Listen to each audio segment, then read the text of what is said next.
작가의 독창적이고 내밀한 비법을 들어보는 시간으로 마련되었습니다. 오늘 강연은 필로소픽 페이스북 페이지에서 생중계가 되오니 많은 양해와 참고 부탁드립니다.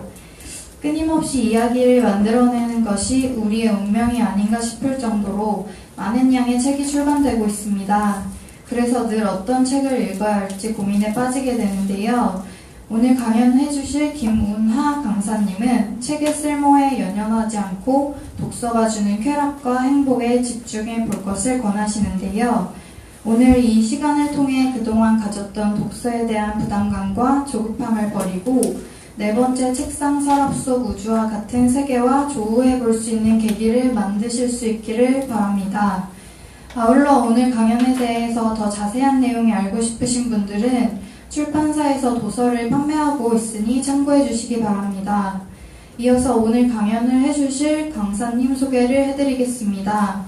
김운하 강사님은 소설가이자 문화비평가로 활발한 저술활동을 하며 다양한 시민 인문 강좌와 문학 강연을 하고 계십니다. 건국대학교 인문대학 문문화연구소 연구원으로 있으시며 진격의 독서단이라는 재미있는 독서클럽도 운영 중이십니다. 지은 책으로는 언더그라운더, 사랑과 존재의 피타고라스, 카프카의 서재, 릴케의 침묵 등이 있습니다. 그럼 이상 소개를 마치고 강연을 시작하도록 하겠습니다. 네, 김운하 강사님을 큰 박수로 맞이해 주시기 바랍니다.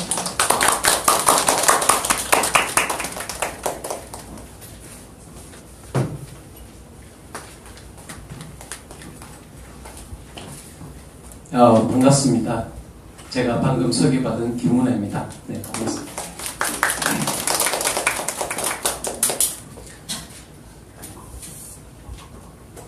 오늘 날씨 되게 덥죠? 제가 올 들어서는 제일 더운 날씨 같아요.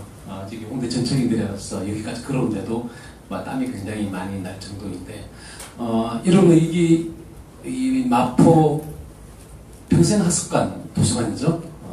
이전에 와보신 경험이 있는지 모르겠습니다만 저한테는 굉장히 많은 추억이 있는 장소입니다. 제가 청춘을 보낸 동네가 이 홍대거든요. 그러니까 제가 20대 후반에서 30대를 이 홍대 근처에서 살았습니다. 그래서 홍대가 이 발전한 오늘날과 같은 이렇게 대한민국에서 제일 물 좋은 동네라고 하는, 그래서 이 오늘날의 홍대로 발전하는 모습을 쭉 그냥 지켜보기도 했는데요. 그러니까 그때 저도 젊었기 때문에 이런데 좋은 데 많이 다니기도 했고요. 근데 특히 저는 등단 막 한 직후에 그때 내가 아직 공부가 많이 부족하구나, 문학에 대해서도 그렇고 미학에 대해서도 그렇고 공부를 좀 더 해야겠다는 생각이 들어가지고 아침에 일찍 여기 마포도서 여기 3층, 여기는 5층인데요. 저는 3층에서 열람실에서 아침부터 앉아가지고 정말 고등학교 3학년 수험생처럼 아침부터 밤늦게까지 한 10시까지 공부를 했습니다. 그리고 지치면 전철역 바로 옆에 2층에 있는 그 카페가 있거든요. 저는 커피를 좋아하니까 그 카페에 앉아가지고 2층에서 밑에 그림 내다보면서 그날 공부했던 것을 이렇게 돌아보기도 하고 커피도 마시고 좀 쉬고 그렇게 한 몇 년을 굉장히 열심히 공부를 했던, 그러니까 대학 입학한 이래로 제 공부를 열심히 다시 하지 않았나 하는 생각이 들 정도로 저한테는 이 도서관이 굉장히 친숙한 장소입니다. 물론 늘 공부만 한 건 아니고 주말이면 친구를 만나가지고 술도 마시고 특히 락바나 클럽에 가고, 요즘은 그런 춤을 하지 않지만 고개를 그런 춤도 열심히 추고 그랬던 기억이 있습니다. 그래서 이 강연이 마침 바로 이 도서관에서 열린다고 생각하니까 기분이 굉장히 좀 이상하더라고요. 그때는 제가 이제 막 혼자 작가로 이제 등단한 직후였기 때문에 그저 열심히 공부를 하고 좋은 책을 써야겠다는 생각만 했지, 내가 언젠가 바로 이 자리에서 강연을 하게 되리라고는 정말 꿈에도 생각하지 못했었거든요. 그래서 이 자리에서 이런 강연을 할 수 있게끔 자리를 마련해 주신 우리 오늘 이 도서관 관계자분, 그리고 출판사 알라딘 서점에도 감사를 드리고 무엇보다 오늘처럼 이렇게 무더운 날씨에도 불구하고 그리고 아까 이 홍대 그림 지나 보니까 재밌는 게 너무너무 많아 보이더라고요. 이 멋진 카페도 많고 그래서 강연 가지 말고 그냥 여기서 놀까 하는 생각이 들 수도 있었을 텐데 이 자리에 여기까지 와주신 데 대해서는 정말 깊은 감사의 말씀을 드립니다. 그러니까 제가 오늘 이 강연을 준비하면서 자료 사진을 좀 이렇게 찾다가 보니까 이 사진이 문득 눈에 띄었습니다. 이 불빛 때문에 자세히 보이진 않지만 지금 이 서가가 있고 이 꽁지머리를 한 남자가 이렇게 서서 지금 책을 보고 있는 사진입니다. 저랑 좀 닮지 않았습니까? 이 사진, 이거 제 사진이거든요. 그러니까 제가 바로 이 홍대에서, 물 좋은 홍대에서 살 때 이 모습입니다. 그때는 제가 이 머리를 이렇게 꽁지머리를 길렀고요. 여기 사진은 안 보지만 또 한 가지 제가 귀걸이를 하고 나왔습니다. 한쪽 귀를 뚫고. 그만하면 홍대에서 진짜 살만하죠. 그렇게 하면서 이 홍대 근처에 헌책방들이 몇 군데 있었습니다. 특히 지금 이제 숨은 책방은 아직도 있죠, 신촌에. 숨은 책방도 있었고, 또 공식 책방도 있었고, 또 홍대 정문 옆으로 가면 지금 서점 이름이 생각이 안 나는데 아직도 서점이 있을 거예요. 그 이름은 기억이 안 납니다. 그 서점에 굉장히 저는 열심히 다녔고, 지금 이 사진도 제 기억을 더듬어 보면 이 신촌에 있는 숨은 책방입니다. 헌책방입니다. 그 헌책방에서 제가 열심히 막 책을 고르느라고 좋아하고 있는 장면을 친구가 이렇게 찍어준 겁니다. 그래서 저를 그러니까 제가 찍힌 많은 사진들이 있지만 개인적으로는 이 사진을 참 좋아합니다. 어떤 아직도 좀 젊을 때고 머리도 이렇게 꽁지머리를 했고 이 머리를 꽁지머리 하는 게 더 나은가 봐. 나아 보이나요? 그래서 뭐 몇 년 전에 결국 사실 이 꽁지머리를 하다 보니까 저는 이렇게 머리숱도 굉장히 많고 머리가 너무 빨리 자라고 그래서 이발비가 많이 들더라고요. 남들보다. 그래서 귀찮아가지고 그러면 머리를 계속 기르면 한 반년에 한 번 정도만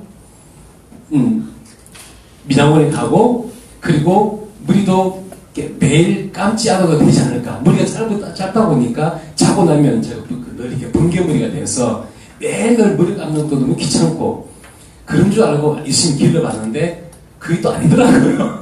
사실 매일 감지 않으면 오히려 관리하게 된 줄 계속 귀찮아서 결국은 잘라버렸습니다.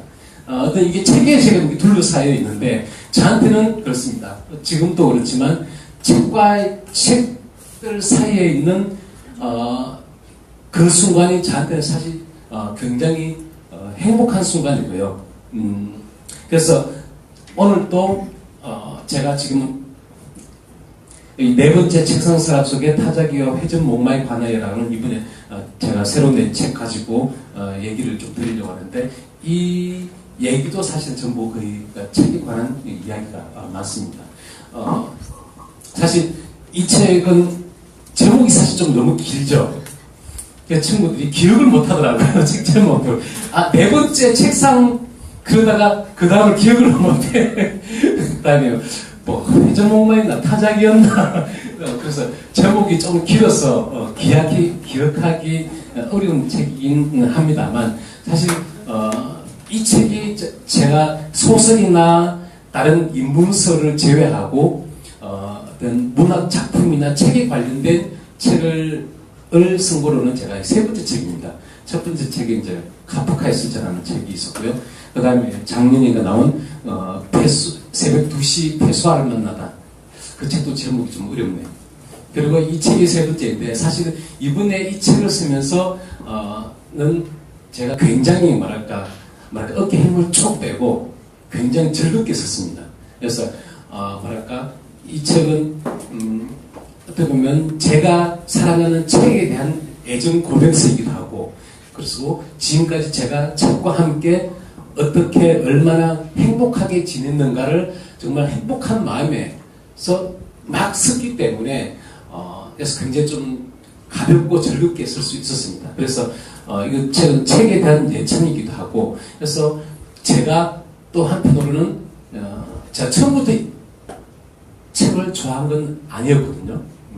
여러분들 여기 오신 분들은 어쩌면 대부분 다 그 책을 사랑하시는 분들 같은데 저는 어린 시절은 솔직히 비독자였습니다. 대학 들어가기 전까지는 책하면 만화책밖에 생각할 줄 모르는, 그리고 읽은 책이라고는 만화책밖에 없는 정말 비독자였죠. 그러다가 뭐 이런저런 그런 가정적인 좀 불운을 겪고 그러니까 제 자신의 삶이나 존재에 대해서 고민을 많이 하던 어느 순간에 제가 책을 만났습니다. 우연하게. 그러니까 뭐 까미의 책을 만났는데 그때를 계기로 해가지고 제가 책을 막 읽기 시작하고 그때부터 독자가 된 거죠. 그래서 그렇게 해서 독자가 되었다가 이제는 점점 더 책을 더 많이 사랑하는 애스가가 되고, 그러다가 지금은 소위 말해 요즘 뭐 덕후란 말이 있죠. 오타쿠에서 한국어로는 뭐 덕후라다. 그래서 제가 책에 이제 입덕을 해가지고 책 없이는 못 살 정도로 오직 그런 책과 함께하는 것이 제 사는 이유이고 제 존재의 이유이기도 한 그런 책 덕후가 되기까지의 그런 필력을 전달하면서 이 책을 읽는 독자들도 제 경험을 바탕으로 해서 책과 좀 더 친해질 수 있으면 하는 그런 마음으로 이 책을 썼습니다. 다음 사진. 자, 그래서 오늘은 사실 이 책에 대한 얘기를 하다 보면 사실 굉장히 이야기가 재미없는 길로 빠지는 수가 많거든요. 그래서 제가 참 고민을 많이 했습니다. 그래서 요즘은 한국에서 취향 저격이란 말이 유행이죠. 취향 저격이라는 단어를 여러분들 들어보셨을 겁니다. 지금 제가 속해 있는 근대 연구소에서 갤러리아 그 백화점 문화센터하고 손을 잡고 취향의 탄생 이런 테마로 취향 인문학을 지금 전국을 돌면서 강좌를 하고 있거든요. 그래서 취미와 취향에 관해서 먼저 좀 얘기를 좀 하고 싶습니다. 사실은 오늘날의 취향 저격이 시대라 하지만 사실 취향이라면 굉장히 다양하고, 그죠? 개인마다 나는 취향의 선택은 개인의 그냥 고유한 선택이고 그 선택을 통해서 내가 어떤 사람인가를 드러내는 부분이기도 한데 취미하고 취향은 사실 좀 다르거든요. 취미와 취향을 사실은 좀 뭐랄까 철학적으로 좀 구분이 되는 개념입니다. 취미는 뭐냐 하면 일종의 그런 내가 무엇을 좋아하느냐에 해당되는 거고, 취향 그러면 내가 좋아하는 그 무 중에서 나는 그것을 어떻게 어떤 방식으로 얼마만큼 좋아하느냐 하는 선택에 관련된 문제입니다. 예를 들면 책을 좋아하죠. 많은 독자가 책을 좋아합니다. 근데 같은 책을 좋아하는 취미생활로 하는 분들 가운데서도 나는 장르 문학이 내 취향이야. 그래서 나는 SF라든가 추리문학이라든가 뭐 공포소설이라든가 이런 것이 내 취향이지, 나는 머리 아픈 뭐 도스토옙스키니, 그죠? 뭐 도레스니 이런 수문학은 나는 머리 아파서 나 그런 거 재미없어 안 봐. 내 선택하지 않아. 그게 그분의 취향인 것이겠죠. 그래서 취향을 통해서 그 사람의 개성과 인격이 드러나는데 요즘은 취향도 굉장히 많이 다양합니다. 이게 먼저 보시면 제가 사진 보시면 그 스포츠가 자기 취미생활이자 특히 스포츠 중에서도 자전거가 취향인 분들도 있을 것이고요. 여러분 좋아하는 치맥, 오늘 같은 날, 그죠? 이게 무더운 날은 딱딱하죠. 치맥도 있고, 그 다음에 SNS, 뭐 인스타나 페이스북이 자기 거기서 뭐 사진을 찍거나 글을 써서 올리는 게 취미인 분들도 있고, 혹은 해외 여행이 취미인 분들도 있고요. 그 다음 영화 감상이 내 취미이자 취향인 분들도 있고, 영화를 좋아하는 것도 대부분 취미를 갖고 있는데 그 영화 가운데서도 특정 장르에 대한 취향 가진 분들도 많이 있습니다. 저는 SF를 좀 많이 좋아하는 편이거든요. 공포 영화나 그런 거는 좀 심장이 약해가지고 소실에서 잘 안 보는 편입니다. 그리고 음악 감상, 음악 감상을 좋아하는 분도 있을 것이고, 그리고 마지막으로 이렇게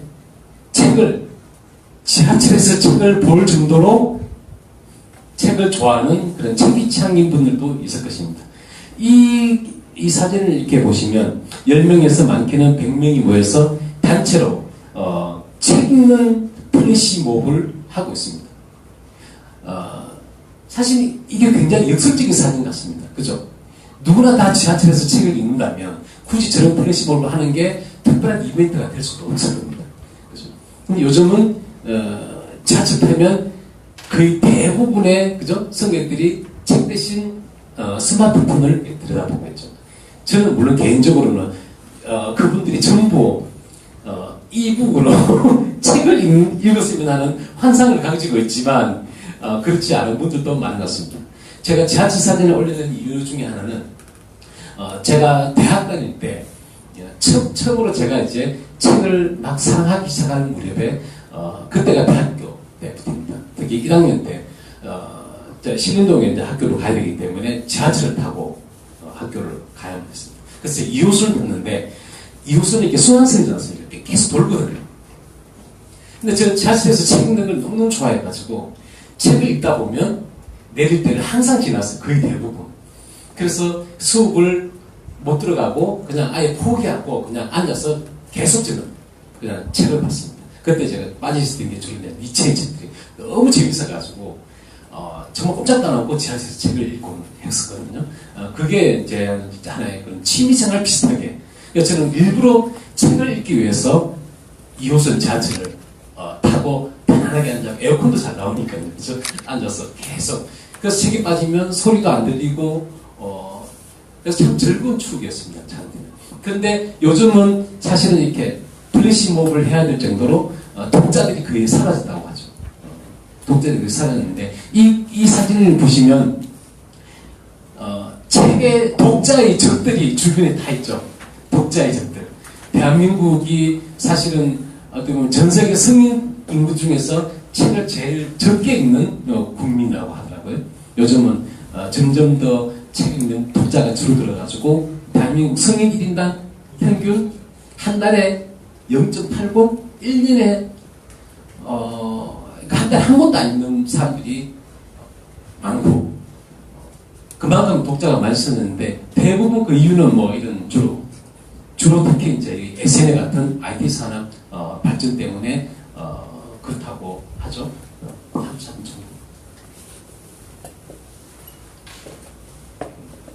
그래서 저는 대학 때부터 책을 본격적으로 읽기 시작했고 지금은 책 덕후가 되었지만 저 같은 책 덕후들이 꿈꾸는 게 있습니다. 로망이 있습니다. 그래서 뭐냐 제가 굉장히 개인적으로 존경하는 그 작가 한 분 있는데 그분이 바로 여러분 잘 아시는 그 보레스라는 작가입니다. 그래서 제가 이 책도요 사실은 제가 사랑하는 그런 보레스에게 어떤 바치는 사실 헌사를 썼어야 되는데 너무 위대한 작가인데 제가 헌사 쓴다는 게 좀 금방져 보여서 쓰진 않았습니다. 이 마지막 꼭지가 바벨의 도서관엔 프루스트가 있을까라는 꼭지인데 바벨의 도서관이라는 그 단편은 보레스가 쓴 아주 유명한 단편이죠. 그래서 그 보레스는 정말로 책을 사랑했고 어릴 때부터 평생을 책의 인물이라고 할 정도로 그렇게 책과 함께 살았던 분인데 그분이 무슨 말씀을 하시냐면 자기는 천국이 있다면 그 천국이 도서관일 거라고 이렇게 상상을 했습니다. 좀 괴상한 사람이죠. 제가 처음에 그 문장이 있을 때 오래전 얘기인데요. 좀 정말 충격을 받았습니다. 아니 세상에 재밌는 게 얼마나 많은데 하필이면 천국이 웬 도서관이야 무슨 고문하는 그 보통 사람들이라면 그 지옥을 상상하지 않을까요? 요즘은 제가 어느 언론 기사를 보니까 그런 책도 나오더랍니다. 책혐 시대라는 책혐 그게 무슨 말이냐 책을 혐오하는 시대라는 거죠. 요즘 시대가. 그러니까 실제로 소개팅 나갔고 요즘 젊은 아이들은 소개팅 나갔고 취미가 뭐냐면 독서요 그러면 갑자기 얼굴이 표정이 확 변하면서 뭐 그럴 정도로 그러니까 책을 정말로 혐오할 정도인지는 잘 모르겠습니다만은 그만큼 책과 거리가 멀어지고 있는 시대인데 그럼에도 불구하고 천국이 있다면 그 천국이 도서관 같았으면 하고 꿈꾸는 사람이 있다는 건 굉장히 놀라운 일입니다. 처음에 저는 이해가 잘 안 됐는데 저도 책을 계속 읽다 보니까 저도 그런 생각을 하게 되더라고요. 그래서 제 로망도 제 꿈도 그렇습니다. 만약 천국이 있으면 제가 천국 갈 자격이 있다고 감히 생각하지 않지만 어떤 도서관 형태를 띈 것이지 않을까. 그리고 실제로 이 지상에 그런 천국의 도서관을 모방한 도서관 형태들이 좀 있지 않을까. 그래서 제 꿈은 그렇습니다. 여행을 저도 하고 싶긴 한데 제가 여행을 하려면 전 세계에 있는 아름다운 도서관들이 굉장히 많거든요. 그 아름다운 도서관을 쭉 투어를 한번 해봤으면 하는 생각입니다. 지금 선명한지는 알아서 그렇지 굉장히 사진만 봐도 굉장히 아름답지 않습니까? 이 천정에 벽화가 있고 막 이 아름다운 장식들이며 이 마포리 편성학습관 도서관이 이런 아름다운 그런 도서관이라면 훨씬 더 많은 분들이 찾아오지 않을까 생각이 드는데 그 다음 사진도 이렇게 보시면 이 사진은 이 도서관이 제가 아는 이 지상에 있는 도서관 중에서 정말로 거의 가장 아름다운 도서관이지 않을까. 이 도서관 이 사이사이 책도 있지만 이게 지금 로비거든요. 정말 천국에서 도서관을 하나님이 도서를 만들면 이런 식의 도서관을 만들지 않을까. 그 다음 사진. 이게 아드몬트 수도원이라는 도서관입니다. 이 굉장히 중세에 지어진 수도원인데 역사가 아주 오래된 도서관입니다. 이 도서관에 있는 이 수도원에 있는 도서관이 보십시오. 바로 이제 이 도서관입니다. 이게 아드몬트 수도원에 있는 그 도서관 내부의 사진입니다.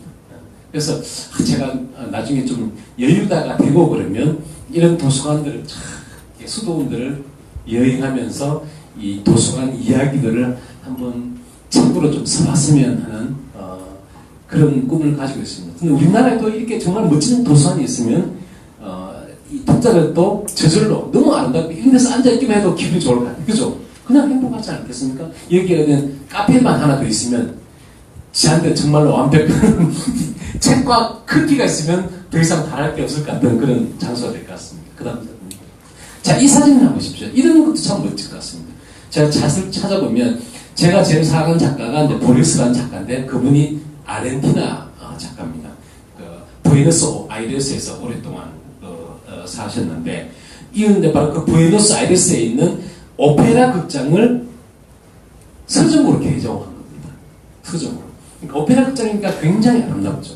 근데 그 밑에 이게 책들이 서가지고 쫙 놓여 있고 이쪽 이런 발코니 같은 데서도 뭐 테이블이 있어가지고 앉아서 책을 읽을 수도 있고 이런 정도의 서점이라면 그래서 제가 죽기 전에 제가 꼭 가보고 싶은 장소가 몇 군데 있는데 그 중에 한 군데가 아르헨티나를 가서 이 서점도 구경하고 그리고 보레스의 생각도 한번 찾아가 보고 그러고 싶은 욕심을 가지고 있습니다.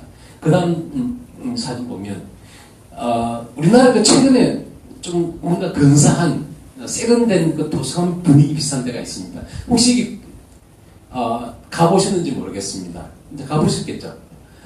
여기 어디냐면 그 강남에 있는 코엑스몰입니다. 코엑스몰 안에 있는 이게 별마당 도서관이라는 곳입니다. 이 실내에 이렇게 막 책들이 막 기둥으로 완전히 꽂혀 있고 그 밑에는 이렇게 사람들도 정말 많죠. 대한민국 도서관에 사람이 이렇게 많은데 왜 책은 안 팔리는지 그 이유를 모르겠습니다. 근데 여기는 코엑스몰이니까 쇼핑하러 온 분들도 굉장히 많겠죠. 그리고 여기 와서 이 주변에 카페도 있고 그러니까 일종의 거대한 몰인데 요즘은 극장도 그렇지 않습니까? 극장도 가면 영화관만 있는 것이 아니고 영화관도 있고 그 옆에 반드시 카페가 있습니다. 그리고 밑에 또 식당들도 쭉 있고 또 쇼핑도 할 수 있고 보통 큰 쇼핑몰에 그 복합 컴플렉스라고 그러죠. 그 컴플렉스 안에 모든 게 다 있거든요. 여기도 마찬가지죠. 이렇게 되어 있습니다. 그래서 인대도 앉아가지고 이렇게 도서관을 보고 그래서 제가 상상하는 천국은 도서관만 들렁 있는 재미없는 도서관이 아니고 그러니까 이런 식으로 첨단의 그러니까 하나의 코엑스몰 비슷한 그런 천국이지 않을까. 그럼 이렇게 도서관도 있고 뭐 카페도 있고 그죠? 실수인대도 있고 모든 걸 이 안에서 그냥 원스톱으로 다 해결할 수 있는 그런 장소이지 않을까 싶습니다. 근데 이곳에서 과연 책을 읽을 수 있을지는 모르겠습니다. 다음 사진. 그다음. 근데 지금까지 제가 보여드린 도서관, 아름다운 도서관들은 사실 전부 다 공공 도서관이고 개인이 소유한 서재는 아닙니다. 제가 오늘 얘기를 사실 정말 드리고 싶은 것은 각자가 꿈꾸는 아름다운 개인 도서관에 관한 얘기를 드리고 싶습니다. 왜 갑자기 제가 도서관하고 서재 얘기를 꺼내냐면 책하고 책과 친해지는 수 있는 가장 아름답고 재밌고 또 다른 방법이 이렇게 자기만의 크든 작든 규모와 상관없이 자기만의 그런 개인 서재 혹은 서가를 꾸며보는 겁니다. 여러분도 어쩌면 각자 여러분에게 거실 전체를 서재로 만드는 경우도 있고 또 자기만의 그런 서재 방이 있을지도 모르겠습니다. 저도 대학 때부터 본격적으로 책을 이렇게 막 읽기 시작하면서 대학 때는 사실 대학생은 다 돈이 없잖아요, 그죠? 저도 그 시골에서 경북 그 시골에서 올라온 그 고학생이었기 때문에 뭐 과외도 해야 했고 그래서 돈이 늘 부족했어요. 근데 도서관에서 책을 빌려볼 수도 있지만 남의 거 빌려보는 거하고 내 걸 소유하는 건 또 기분이 다르잖아요. 그죠? 기왕이면 내가 좋아하는 책을 내 걸로 밑줄도 치고 저는 밑줄 많이 치는 편이거든요. 이 책에도 제가 밑줄을 그을 것인가 말 것인가 이 사람은 두 부류로 나눠준다. 책을 읽을 때 밑줄 끊는 사람하고 절대 밑줄을 끊지 않는 사람하고 저는 정말 폭력적으로 밑줄을 끊는 사람에 속합니다. 여백에도 온갖 글씨를 다 쓰고 그래서 또 저는 책을 한 번만 읽지 않고 좋은 책은 10번, 20번 반복해서 읽거든요. 그러다 보니까 정말 책에게 너무 미안할 정도로 그럴 땐 저는 따로 새 책 하나 더 삽니다. 너무 미안해가지고 책 읽을 때 절대로 밑줄 끊지 않는 분 난 아무리 많이 읽어도 절대로 밑줄 끊지 않는 이거 다 저랑 같은 과 그죠? 다 같은 과시네요. 그러니까 다행입니다. 그래서 대학 때도 돈만 생기면 그래서 책을 샀거든요. 그래서 처음에는 한 권, 두 권, 세 권, 10권 사기니까 그냥 나무로 짜여진 뭐라 그러죠? 선반. 선반에다가 책을 이렇게 꽂아놓고 보니 기분이 좋아요. 와, 내가 벌써 책을 이만큼이나 읽었네. 그러니까 욕심이 생겨가지고 자꾸 책을 사게 돼요. 근데 용돈이 생겨가지고 쓰고 남으면 책을 사면 책을 못 사더라고요. 돈은 항상 모자라잖아요. 술도 마셔야 되지, 그죠? 담배도 사 피워야 되지, 뭐 등등등 하다 보니까 책 살 돈이 없어요. 그래서 나중에 작전을 바꿔가지고 돈이 생기면 일단 제가 사고 싶은 책은 다 샀습니다. 그러다 보니까 와, 근데 정말 쫄쫄 굶게 돼요. 그래서 결국 선배들한테 담배도 빌붙게 되고 뭐 밥도 빌붙게 되고 근데 그 정도로 점점 더 집착이 심해지더라고요. 그래서 나중에는 사실 뭐 책 도둑질 비슷한 것도 좀 고백하기 부끄러운 일이지만 그런 것도 하게 되는데 어떤 그런 식으로 해서 제가 제 자취방을 제 작은 제가 꿈꾸는 개인 도서관으로 막 만들기 시작했습니다. 그렇게 하니까 정말 그 책이 내 애인 같기도 하고 내 자식 같기도 하고 그래서 책이 없으면 이제 살기 힘들 정도로 그런 식으로 제 자신이 변하는 걸 제가 스스로 느끼게 되더라고요. 자, 이 책, 앞에 한번 보시겠습니까? 이거 제가 찾다 보니까 자료로 찾았는데요. 무슨 존스 홉킨스 대학에 있는 리처드 맥시라는 어느 교수님의 개인 서재랍니다. 와, 보면 책이 한 7만 권 정도 된다는데요. 이 정도면 와. 여러분은 개인적으로 자기 집에 나는 책을 한 몇 권 좀 가지면 여러분은 행복할 것 같습니까? 여러분은 선생님이 한 몇 권 좀 가지고 있으면 되죠. 장서를 만약에 공간이 허락한다면 10만 권? 10만 권요? 와, 10만 권이면 이거보다 공간이 더 커야 되는데, 그죠? 그 다음 장 한번 보시겠습니까? 보면, 자, 굉장히 유명한, 여러분도 읽기 잘 아는 두 분이 있습니다. 이 머리가 없는, 이렇게 머리를 개고 있는 분, 누굴까요? 미셸 푸코란 철학자입니다. 프랑스 철학자. 미셸 푸코란 철학자, 그 자기 이제 서재인 모양입니다. 이분은 누굴까요? 소설가입니다. 움베르토 에코입니다. 장미의 이름, 뭐 푸코 신자 이런 그 작품을 쓰신 그러니까 이분도 두 분 다 책을 굉장히 좋아했고 근데 이분은 그냥 철학자예요. 자기 공부용으로 그냥 했지만 에코는 저처럼 책 욕심이 정말 많았습니다. 이분이 소장한 장사가 한 20만 권 좀 넘었어요. 그러면 20만 권 좀 장사를 가지려면 집이 도대체 얼마나 넓어야지 그 20만 권 넣을 수 있을까요? 이 평생 하숙까지 한 20만 권 채우려면 이 한 층, 한 두 층은 다 채워야 될걸요? 그래서 보십시오. 사다리 다 올라왔고, 나 책 이렇게 많아, 이렇게 자랑스럽게 사진 찍어놨는데, 움베르토 에코는, 물론 20만 권 정도의 책을 살려면 일단 돈이 많이 들잖아요. 한 권당 10,000원씩만 쳐봐도 얼마입니까? 10만 권이면 수십억 들겠죠. 이분이 중세 전문가입니다.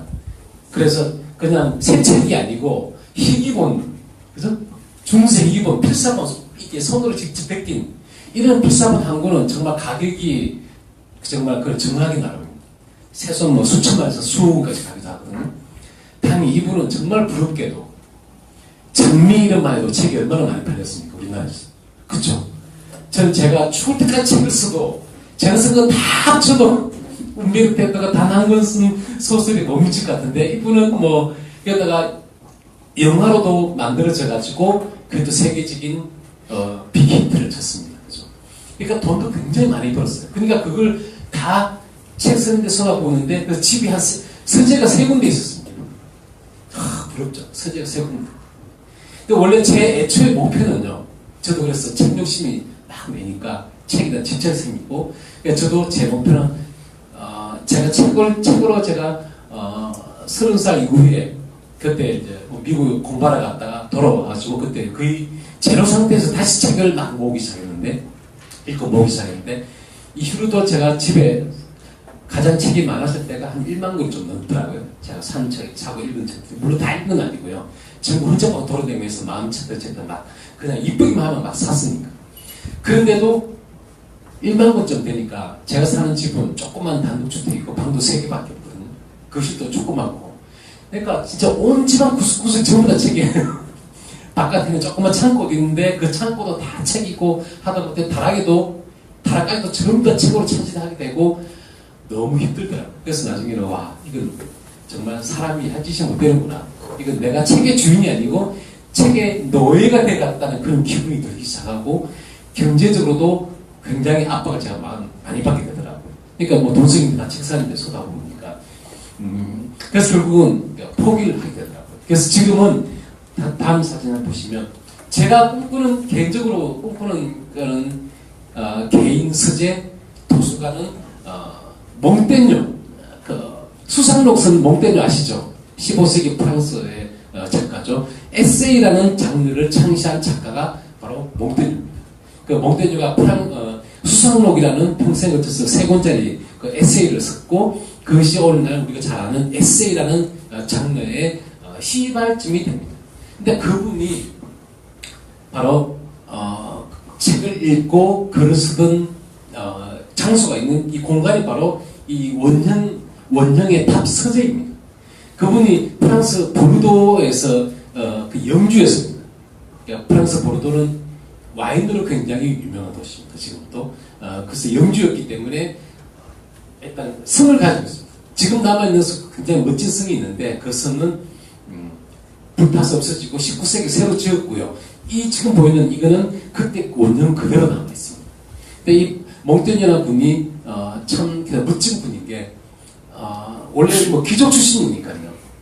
뭐 취직 걱정도 안 하고 어떤 공부를 많이 해가지고 보르도 시에서 시장도 하고 그런데 40살에 갑자기 은퇴를 했어요. 공직에서. 충분히 이런저런 높은 그런 사회적인 세속적인 출세를 할 수 있음에도 불구하고 그 길을 거부하고 40살에 은퇴를 해가지고 이 원형 탑 서재에 틀어박힙니다.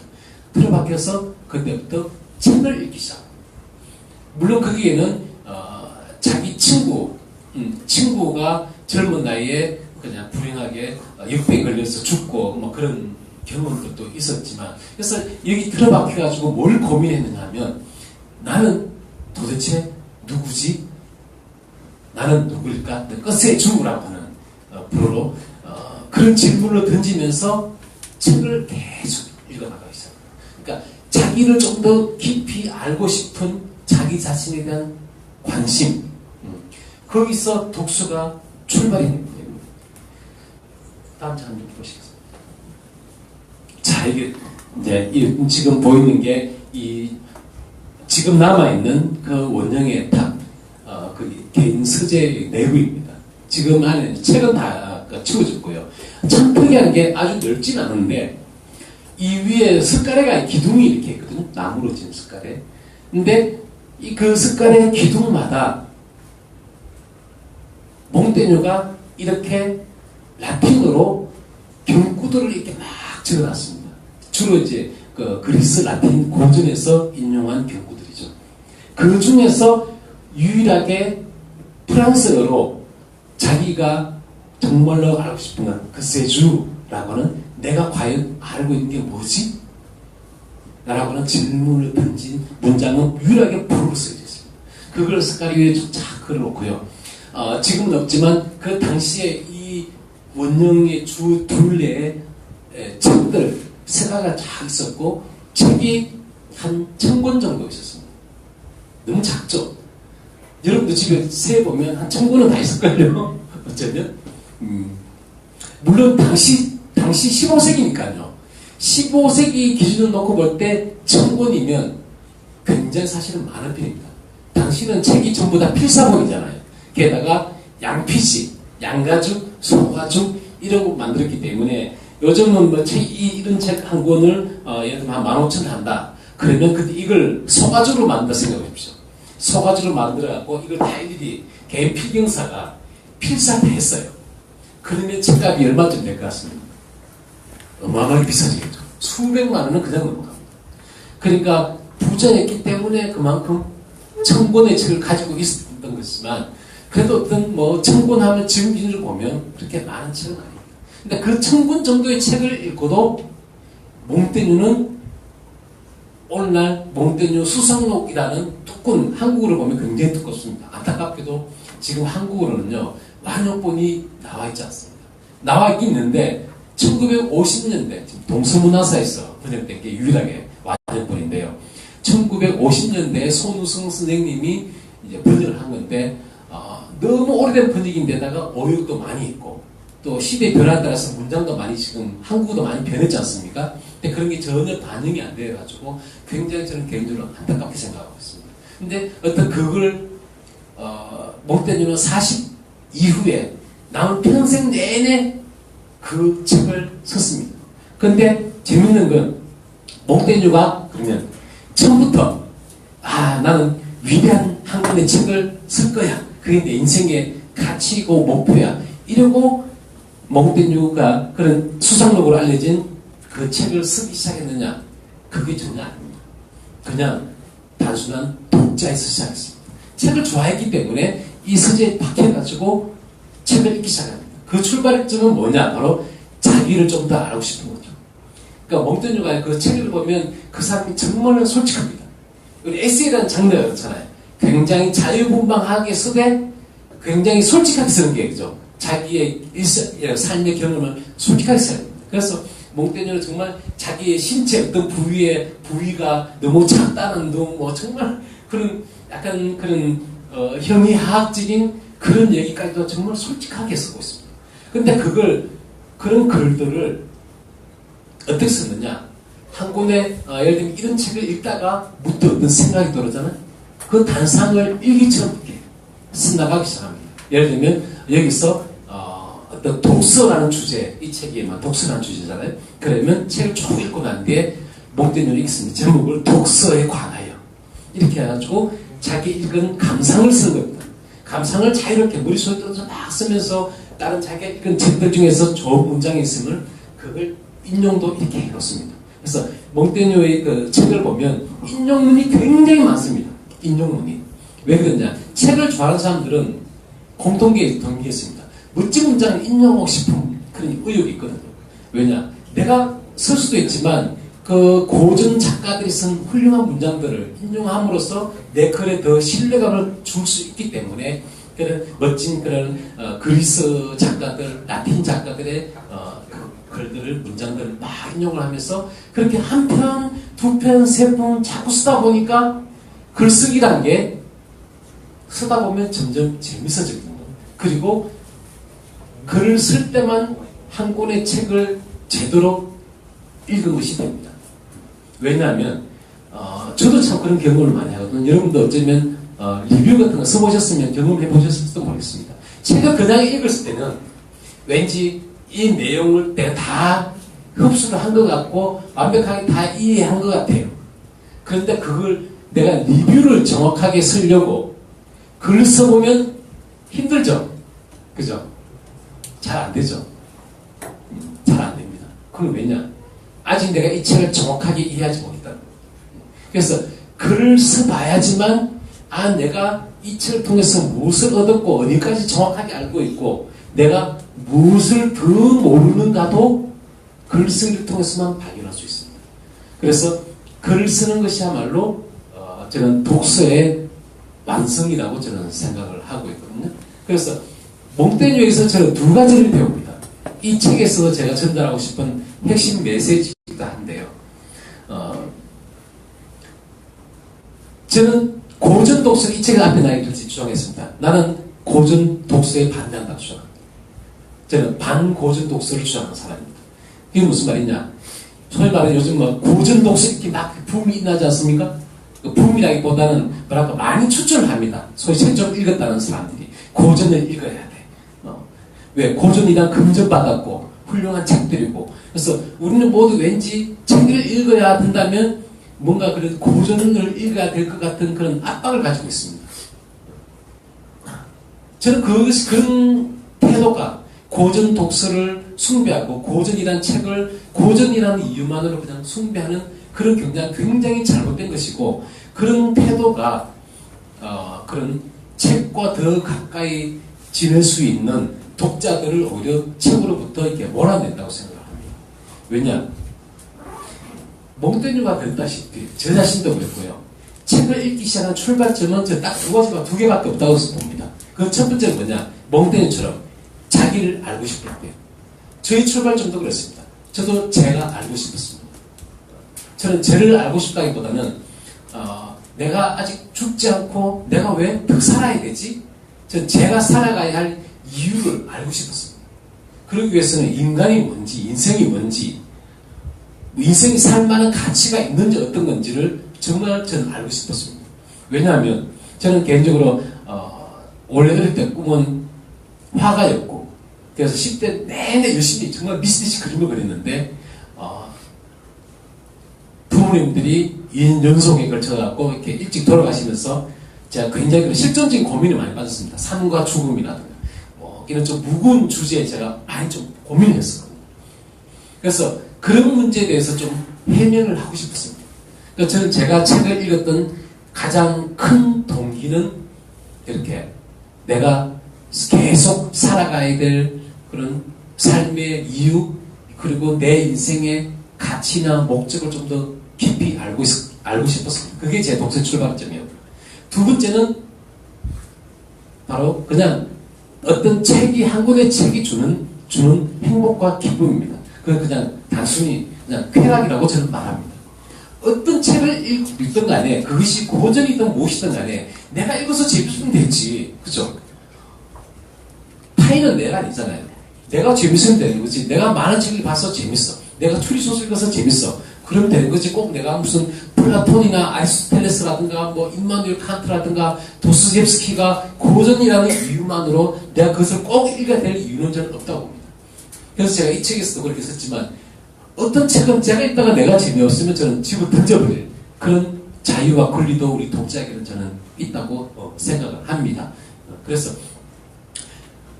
그런 의미에서 몽테뉴는 독자의 권리나 독자의 자유나 그리고 독자가 누릴 수 있는 가장 큰 행복을 가장 잘 알았던 그런 작가라는 생각을 합니다. 그래서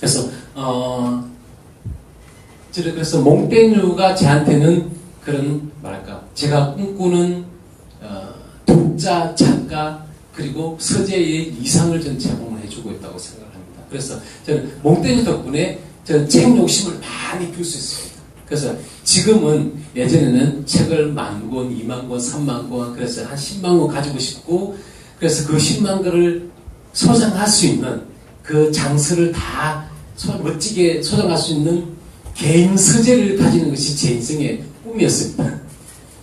근데 사실 그건 불가능한 일이고, 그렇게 되려면 제가 앞으로 한 100번은 다시 태어나야만 이룰 수 있을까 말까 하는 그런 꿈이 아닐까. 그래서 지금은 굉장히 좀 소박하게, 작지만 그런 알찬 서재. 그래서 책은 몽테뉴처럼 한 1,000권 정도는 가지고 싶어요. 1,000권 정도 소장할 수 있는 그런 아담한 서재면, 내가 꿈꾸는 그런 도서관 천국을 꼭 죽지 않아도 살아서도 이룰 수 있지 않을까 생각을 합니다. 그래서 요즘 이렇게 보시면 요즘은 아름다운 서재를 꾸미려고 하는 분들도 참 많더라고요.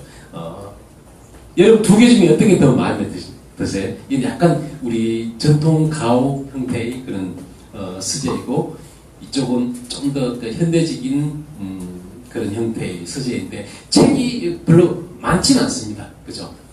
책은 여기는 책은 아직까지는 책을 정말 많이 읽는 분의 서재라기보다는 아직까지는 좀 더 장식용으로 그죠? 장식용이 좀 더 많은 것 같은데, 저는 그렇게 생각합니다. 책은 물론 여러 가지 그런 유용한 게 쓰일 수 있는데, 물론 우리가 지식과 정보를 주기도 하고 기쁨을 주기도 하지만, 인테리어 소품으로도 저는 책이 가장 값싸고, 그러면서도 그저 나랑 보기에 굉장히 근사한 그런 소품이 아닐까. 그래서 저는 기왕이면 인테리어를 한다면 책으로 이런 식으로 멋지게 꾸미는 것도 저는 뭐 괜찮은 하나의 사치가 아닐까 생각을 합니다. 그다음 이제 본격적으로 사실 제가 할 얘기를 이제 해야 되는데, 네, 이 지임자께서 한 5분 정도만 중간 휴식을 갖고 다시 진행을 하자고 그러네요. 이쪽이 지금 생방송 사진이 있어가지고, 그래서 잠깐 여러분도 더우시니까 뭐 시원한 물도 좀 마시고, 그래서 5분간 쉬고 다시 진행하도록 하겠습니다. 네, 죄송합니다. 네. 작가님, 여기 방송에다가도 보고 있으니까 나가지 말아달라고 한마디만 해주세요. 네, 지금 이 방송을 보고 계신 분들이 계시다면 저는 5분 뒤에 다시 바로 돌아오겠습니다. 그냥 스테이 튠 트루프식으로 스테이 튠 해주시기 바랍니다. 네, 고맙습니다.